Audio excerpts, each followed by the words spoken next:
here with Brian L. Abramson again, and we've got this train figured out now, and things about it you're going to need to understand now. Of course, there's going to be a pin hinge here, and this here, look at this point here, that has everything to do with, right, how this thing can be positioned to flip this thing around that's going to spin that wheel. It has to do with the hinge and how much tension is there or not there, okay? And the position of the arm coming off, right, from the connecting point. You've already understood the piston, how the piston could hit the arm, or even the sliding piston could hit that, but you're just with the arm right now, and that's fine, because you're going to start to understand, look, range of motion here depends on this decision right here. See where I drew that block there? That's where it matters now.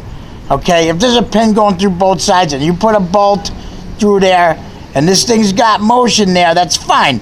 Now it's attached to something here which has another bolt to it, and it's flipping this wheel around that way. You know, steel makers are gonna start figuring these drawings out eventually. It's gonna take time, but you're starting to figure it out by now. You're completely onto the arm now. You went past the piston. You know it's gonna force this arm to move eventually, and this is what we're talking about here with the piston arm. It's the finer mechanics now of what this measurements are here, okay? And it's gonna have to do with this description here.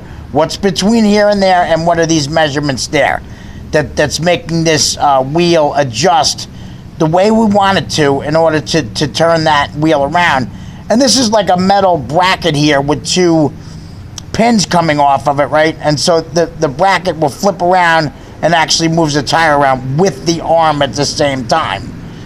Okay, the arm is with that bracket at the same time. Bam, bam, bam. And that's just a more simple explanation of it, because we're going to get to the tip bar next, and that's a new invention of mine anyway.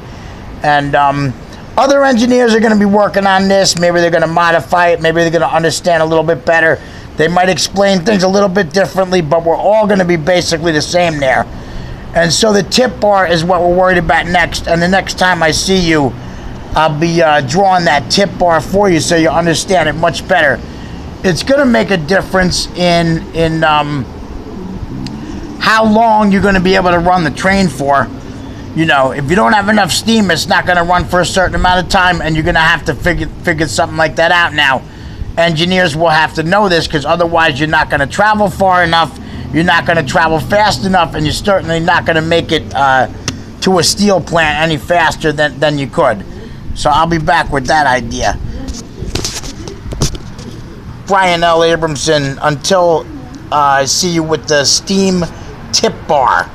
That's my new invention by today. It's April 30th, 2020. The steam tip bar, it's a way that you're going to get further locomotion than what you're generally getting to begin with these small systems that you're on right now.